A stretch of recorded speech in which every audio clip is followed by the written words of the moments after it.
Revenue మంత్రి శ్రీనివాస్ రెడ్డి గారు ప్రతి సంవత్సరం నీకు రిజిస్ట్రేషన్ నుంచి 15-16 వేల కోట్ల రూపాయల ఆదాయాన్ని ఇస్తున్నారు. మరి ఇన్ని వేల కోట్ల రూపాయల ఆదాయం ఇచ్చే వాళ్ళు వస్తే కూర్చోవడానికి కుర్చీ లేదు, తాగడానికి ఛాయ్ లేదు, ఎక్కడ చూసినా నిలబడడానికి కూడా స్థలం లేని పరిస్థితి ఉన్నది. ఇది మంచిదా? కస్టమర్ ఈజ్ అవర్ గాడ్ అన్నారు. మరి అట్లాంటి వాళ్ళను మీరు ఇట్లా నిలబడితే మంచిదా అని అడిగిన. అందుకే ఆయన ఆలోచన చేసిండు. ఔటర్ రింగ్ రోడ్డు లోపల 39 సబ్ రిజిస్ట్రార్ కార్యాలయాలు ఉంటే వాటిని 12 క్లస్టర్స్గా బ్రహ్మాండంగా ఏసీ గదులతోని ఎక్కడికి వెళ్ళినా 5 స్టార్ హోటల్కి వెళ్తే ఎలాంటి వసతులు ఉంటాయో ఈరోజు రిజిస్ట్రేషన్ చేసుకోవడానికి వచ్చే వాళ్లకు అలాంటి వసతులతోని ఇవాళ ఇంటిగ్రేటెడ్ సబ్ రిజిస్ట్రార్ ఆఫీసులను డిజైన్ చేసి ఈరోజు ఆ కార్యక్రమాన్ని కూడా ప్రారంభించుకున్నాం. అందుకే మిత్రులారా, అంతర్జాతీయ నగరం అని మనకు మనం గొప్పలు చెప్పుకుంటే సరిపోదు. అంతర్జాతీయ ప్రమాణాలతోనే అభివృద్ధి చేసుకున్నప్పుడే అంతర్జాతీయ నగరంగా మనకు గుర్తింపు వస్తుంది. అందుకే వాళ్ళు అడ్డం పడ్డ, కాళ్ళలో కట్టె పెట్టినా, శాపనార్థాలు పెట్టినా, ఏడ్చినా, పెడబొబ్బలు పెట్టినా, చివరికి మూసిలో పడి పందులాక దొర్లినా వాళ్ళ ఏడుపు వినేది లేదు. మనం అభివృద్ధి చేసుకునుడే, మనం రీజనల్ రింగ్ రోడ్ వేసుకునుడే, రేడియల్ రోడ్డు నిర్మించుకునుడే, భారత్ ఫ్యూచర్ సిటీ కట్టుకునుడే, కోహెడా ఫ్రూట్ మార్కెట్ను పూర్తి చేసుకునుడే. ప్రతి అవసరాన్ని దృష్టిలో పెట్టుకొని ఈరోజు ఈ రాష్ట్రం యొక్క అవసరాలను తీర్చుకుంటూ ముందుకు వెళ్లాల్సిన బాధ్యత మన మీద ఉన్నది.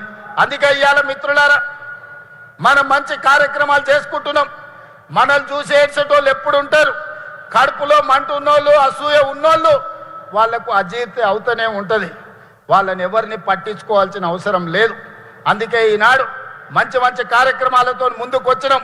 వ్యవసాయాన్ని ఒకనాడు దండుగంటే వ్యవసాయాన్ని పండుగ చేసినాం. ఒకనాడు ఒరేసుకుంటే ఉరేసుకున్నట్టే అంటే ఈరోజు ఒరేసుకున్న వాళ్లకు కనీసం మద్దతు ధరనే కాదు 500 రూపాయల బోనస్ ఇచ్చి దేశంలోనే అత్యధికంగా ఈ రబీ సీజన్లో 1,41,000 మెట్రిక్ టన్నుల వరి ఉత్పత్తి చేసి దేశానికి ఆదర్శంగా నిలబడ్డాం. భారతదేశంలో ఉత్పత్తిలో 60% ఒక్క తెలంగాణ రాష్ట్రం నుంచే ఉత్పత్తి చేసి మన రైతుల యొక్క సత్తా చూపినాం. ఆ ఎల్లా ఏ ఊర్లో ఏ రైతు వడ్లు పండించినా ఇవి కాళేశ్వరం నీలే అని కూలేశ్వరరావు చెప్పేటోడు. మరి ఇలా కాళేశ్వరం కూలేశ్వరం అయిపోయి 3 ఏళ్ళు అయింది. సుక్క నీళ్లు కాళేశ్వరం నుంచి రాలే, సుక్క నీళ్లు గోదావరిలో లిఫ్ట్ చేయలే. మరి ఈరోజు దేశంలోనే అత్యధికంగా మనం వరి పండిస్తున్నాం కదా. ఇన్నాళ్ళు వాళ్ళు చెప్పింది అబద్ధమా కాదా ఒక్కసారి ఆలోచన చేయండి. 3 ఏళ్లలో 1,00,000 కోట్లు పెట్టి వాళ్ళే కట్టిండ్రు, వాళ్ళ కళ్ళ ముందరనే కూలిపోయింది.